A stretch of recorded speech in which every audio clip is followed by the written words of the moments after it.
بہت important topic ہے جو اب ڈسکس ہونے جا رہا ہے، اور آج کے دور کا بہت بڑا مسئلہ ہے یہ. اس کی بنیاد کے اوپر لوگ گمراہی کے اندر گھرے ہوئے ہیں، اور وہ یہ ہے کہ کیا کلمہ گو مسلمان بھی شرک کر سکتا ہے؟ لوگ کہتے ہیں دیکھیں جی، ایک طرف کہتے ہیں کلمہ گو ہے، کلمہ پڑھ لیا، اب اس کو مشرک بھی کہتے ہیں. یہ کیسے ہو سکتا ہے کہ کوئی بندہ کلمہ پڑھے اور وہ شرک بھی کرے؟ باقی ہم بھی کہتے ہیں یہ کیسے ہو سکتا ہے؟ جس نے صحیح کلمہ پڑھا ہوا ہے وہ شرک تو نہیں کر سکتا، اور جس کو کلمے کا مطلب ہی نہیں پتا وہ تو ضرور شرک کرے گا. میں نے پچھلی دفعہ بھی بتایا تھا، نبی صلی اللہ علیہ وسلم کے مبارک دور میں کاتب وحی جو ہے مرتد ہو گیا تھا، بخاری اور مسلم کی متفق علیہ حدیث ہے. اس کو دفناتے تھے، زمین باہر پھینک دیتی تھی. حضور کے زمانے کے اندر وہ مشرک ہو گیا تھا، آپ کا صحابی تھا، ایمان تو لایا تھا، کاتب وحی تھا، وہی لکھا کرتا تھا. یہ بہت بڑی اوریا مثال ہے، اس کے بعد کوئی گنجائش نہیں رہتی. حضور صلی اللہ علیہ وسلم دنیا میں موجود ہے اور وہ بندہ مشرک ہو گیا، عیسائی ہو گیا.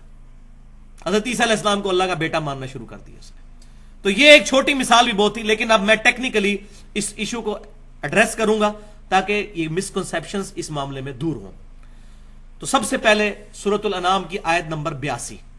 اب میں وہ دلائل نہیں پیش کروں گا کہ جس میں دو طرف مطلب نکل سکتے ہیں، تو وہ کمزور دلائل کو پکڑ کے جواب دینے کی کوشش کرتے ہیں. میں وہ مضبوط دلائل انشاءاللہ پیش کروں گا اللہ کی مدد سے جس کا جواب نہیں ان کے پاس ہوگا، جو شیطان کے ہتھے چڑھے ہوئے ہیں.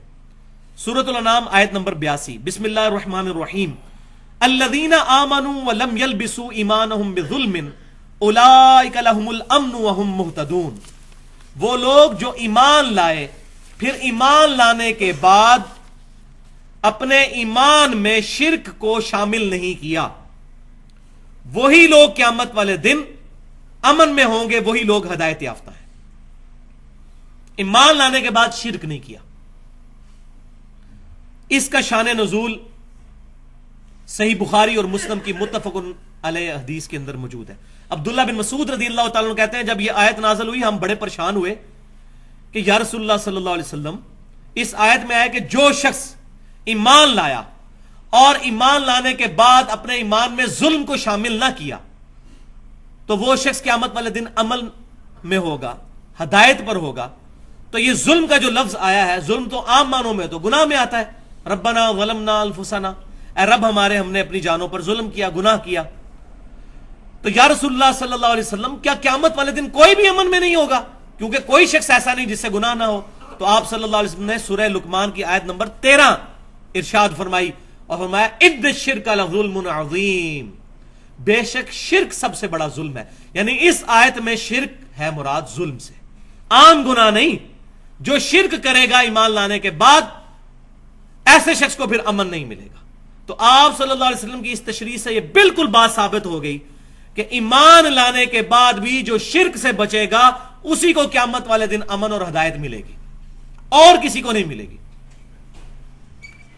پھر صحیح مسلم میں حدیث ہے، امام کائنات صلی اللہ علیہ وسلم نے بیان فرمایا جس مسلمان کے جنازے میں 40 ایسے لوگ شریک ہوں جو اللہ کے ساتھ شرک نہ کرتے ہوں تو اللہ تعالیٰ ان 40 بندوں کی شفاعت اس کے حق میں قبول کر لے گا. یعنی وہ جب جنازہ پڑھیں گے اللہ تعالیٰ ان کی مغفرت کر دے گا اس بندے کی، اگر 40 ایسے بندے ہوں جو شرک نہ کرتے ہوں. تو بھائیو اگر شرک ختم ہو چکا ہے تو نبی صلی اللہ علیہ وسلم کو یہ بات کہنے کی ضرورت ہی نہیں ہے. وہ جس حدیث سے یہ سہارا لیتے ہیں نا، وہ حدیث میں اینڈ پہ میں بیان کروں گا اور اس کا مفہوم بھی بیان کروں گا، اس حدیث کا مطلب کیا ہے. ابھی صرف یہ دلائل سنتے جائیں. تو جو بندہ جنازہ پڑھنے کے لیے آتا ہے، مسلمان ہی جنازہ پڑھتا ہے، اور تو کوئی جنازہ پڑھنے کے لیے نہیں آتا. پھر صحیح بخاری اور مسلم کی متفق علیہ حدیث ہے، یہ بالکل کرٹیکل حدیث ہے اس حوالے سے. تم لوگ بھی اگلے لوگوں کے راستے پر چل پڑو گے، قدم با قدم، بالشت بر بالشت، حتیٰ کہ اگلے لوگوں میں سے کوئی شخص گوہ کے سوراخ میں داخل ہوا تو تم لوگ بھی وہی کام کرو گے. یعنی اپنے امتیوں کو آپ صلی اللہ علیہ وسلم بیان فرما رہے ہیں. صحابہ کرام نے پوچھا یا رسول اللہ صلی اللہ علیہ وسلم، یہ اگلے لوگ جو گزر چکے اس سے مراد یہودی اور عیسائی ہیں؟ آپ نے فرمایا اگر وہ مراد نہیں تو پھر کون لوگ مراد ہیں؟ یعنی جو جو خرابیاں یہودیوں اور عیسائیوں میں پیدا ہوئیں تم میں بھی پیدا ہوں گی.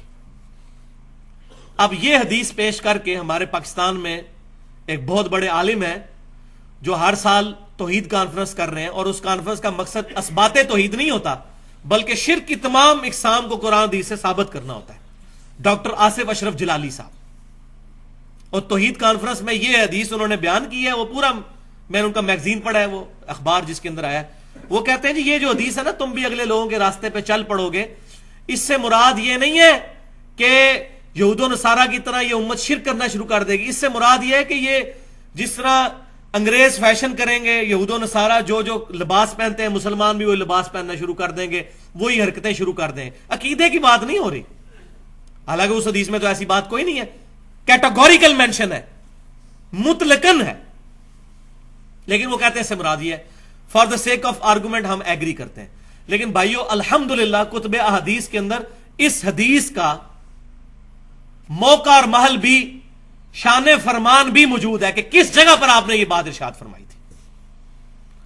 وہ جامعہ ترمذی کے اندر صحیح سند کے ساتھ حدیث موجود ہے. ابو واقد رضی اللہ تعالیٰ عنہ کہتے ہیں جب ہم غزوہ حنین کے لیے جا رہے تھے تو راستے میں ایک درخت آیا جس کو ذات انوات کہا جاتا تھا، جس پر مشرکین جنگ میں فتح کے لیے برکت کے طور پر اپنا اسلحہ لٹکایا کرتے تھے. تو صحابہ کرام میں سے کچھ نے عرض کیا یا رسول اللہ صلی اللہ علیہ وسلم، آپ بھی ہمارے لیے کوئی ایسا درخت مقرر فرما دیں جہاں پر ہم اپنا اسلحہ لٹکا لیا کریں برکت کے لیے، جس طرح یہ مشرکین کرتے ہیں. تو آپ صلی اللہ علیہ وسلم نے کہا سبحان اللہ. یہ جو جملہ بولا جاتا ہے یعنی اللہ پاک ہے، اس کو آپ بریکٹ میں سمجھ لیں، معذوف ہے سبحان اللہ عما یشرکون. اللہ پاک ہے اس شرک سے جو لوگ کرتے ہیں. سبحان اللہ، اللہ پاک ہے. تم نے تو آج وہی بات کر دی جو موسیٰ علیہ السلام کے امتیوں نے کہی تھی.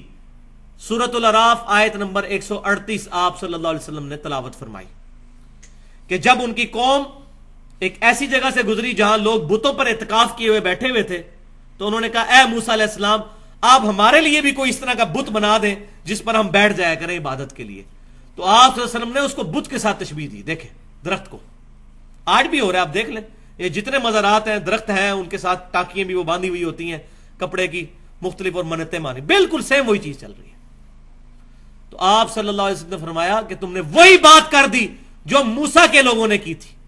موسیٰ علیہ السلام دنیا میں موجود تھے، پھر آپ نے یہی بات ارشاد فرمائی جو بخاری اور مسلم میں ہے، تم بھی اس ذات کی قسم جس کے قبضہ قدرت میں میری جان ہے، قسم اٹھا کے اللہ کے نبی کہہ رہے ہیں، تم بھی اسی راستے پر چل پڑو گے جس پر پچھلے لوگ چلے تھے، جو پہلے لوگ گزر چکے. اب آپ صلی اللہ علیہ وسلم کے یہ حدیث کا کانٹیکسٹ ہی بتا رہا ہے کہ شرک کے حوالے سے اب تو گنجائش ہی نہیں رہ جاتی کو بندہ انکار کرے. تو حدیث کی حفاظت کرتی ہے، کوئی باطل اس میں داخل نہیں ہو سکتا. پھر صحیح بخاری اور مسلم کی متفق علیہ حدیث ہے، سیدہ عائشہ کہتی ہیں حضور صلی اللہ علیہ وسلم کے بیماری کے دن تھے آخری، اور حضور کی دو بیویاں بیٹھ کے گفتگو کر رہی ہیں، ام سلمہ اور ام حبیبہ رضی اللہ تعالی عنہن، کہ جب ہم حبشہ گئے تھے ہم نے ماریا نام کا ایک گرجا دیکھا تھا جہاں بہت تصویریں لٹکی ہوئی تھی. تو نبی صلی اللہ علیہ وسلم جلال میں آئے، آپ صلی اللہ علیہ وسلم نے فرمایا یہی تو ان لوگوں میں خرابی تھی، جب ان میں کوئی نیک آدمی فوت ہو جاتا تھا تو وہ اس کی قبر پر مسجد بنا لیتے تھے، پھر وہاں اس کی تصویریں لٹکا لیتے تھے اور وہاں پر سجدے شروع کر دیتے تھے. قیامت والے دن اللہ کے حضور بدترین مخلوق ہوں گے یہ لوگ، بدترین مخلوق، والعیاذ باللہ. یہ بخاری اور مسلم کی متفق علیہ حدیث ہے. پھر صحیح مسلم کی حدیث ہے، یہ ہمارا پورا ریسرچ پیپر اس پہ چھپ چکا ہے، رسول اللہ کی آخری وصیت ہے، وہ انشاءاللہ ربیع الاول پہ ایڈریس بھی کریں گے اس کو ڈیٹیل کے ساتھ، کہ آپ صلی اللہ علیہ وسلم نے وفات سے 5 دن پہلے، صحیح مسلم کے الفاظ ہیں، جندب رضی اللہ تعالیٰ عنہ کہتے ہیں 5 دن پہلے حضور نے ہمیں ایک بات ارشاد فرمائی، دیکھنا تم سے پہلے جو لوگ تھے ان میں کوئی نیک آدمی فوت ہو جاتا تھا، لوگ اس کی قبر پہ سجدے شروع کر دیتے تھے، خبردار میں تمہیں منع کرتا ہوں یہ بات نہ کرنا. اور پھر بخاری اور مسلم کی متفق علیہ حدیث، حضور صلی اللہ علیہ وسلم کے بارے میں سیدہ عائشہ کہتی ہیں جب جس بیماری میں آپ کی وفات ہوئی آپ صلی اللہ علیہ وسلم اپنی چادر اپنے سر مبارک سے اتارتے تھے، چہرہ مبارک سے ہٹاتے تھے اور بار بار یہ کہتے تھے لعنت اللہ علی الیہود والنصارى اتخذوا قبور انبیائہم مساجدا، اللہ کی لعنت ہو یہودیوں اور عیسائیوں پر، انہوں نے اپنے نبیوں کی قبروں کو سجدہ گاہ بنا لیا تھا، والعیاذ باللہ تعالی. اس کے آگے حضرت عائشہ کے کامنٹس ہیں بخاری اور مسلم میں جو اس حوالے سے کلیئر کریں گے مسئلے کو. سیدہ عائشہ کہتی ہیں اگر ہمیں یہ ڈر نہ ہوتا کہ لوگ رسول اللہ کی قبر پر سجدے شروع کر دیں گے تو ہم آپ صلی اللہ علیہ وسلم کی قبر مبارک کو زائرین کی زیارت کے لیے عام کھول دیتے، لیکن ہمیں ڈر تھا، اور حضور صلی اللہ علیہ وسلم بھی ہمیں اسی بات سے ڈرا رہے تھے۔ حضرت عائشہ کو تو ڈر تھا شرک کا، پاکستان کے مولوی کو 1400 سال بعد کوئی ڈر ہی نہیں ہے۔ ان سے زیادہ کون نبی صلی اللہ علیہ وسلم کی باتوں کا فہم رکھنے والا تھا؟ پھر مسند امام احمد کے اندر صحیح سند کے ساتھ حدیث موجود ہے، نبی صلی اللہ علیہ وسلم نے دعا فرمائی اللہم لا تجعل قبری وثنا یعبد، اے اللہ میری قبر کو وہ بت نہ بننے دینا کہ لوگ اسے پوجنا شروع کر دیں۔ والعیاذ باللہ تعالی، وثن کا لفظ بت نہ بننے دینا، یعنی جس کو پوجا جائے گا وہ بت ہے، چاہے قبر ہو یا پتھر ہو یا درخت ہو، میری قبر کو بت نہ بننے دینا۔ تو یہ احادیث تھیں جو بالکل یہ بات کلیئر کرتی ہیں کہ آپ صلی اللہ علیہ وسلم کو بھی خدشہ تھا، صحابہ کرام کو بھی خدشہ تھا۔ پھر صحیح بخاری کے اندر نبی صلی اللہ علیہ وسلم کا یہ فرمان بھی موجود ہے، دیکھنا میری شان کو اس طرح بلند نہ کرنا جس طرح عیسائیوں نے، نصارہ نے اپنے نبی کی شان کو بلند کر دیا تھا، میں اللہ کا بندہ اور اس کا رسول ہوں، مجھے اللہ کا بندہ اور اس کا رسول ہی کہنا۔ آپ وسلم کو کیوں ٹینشن تھی؟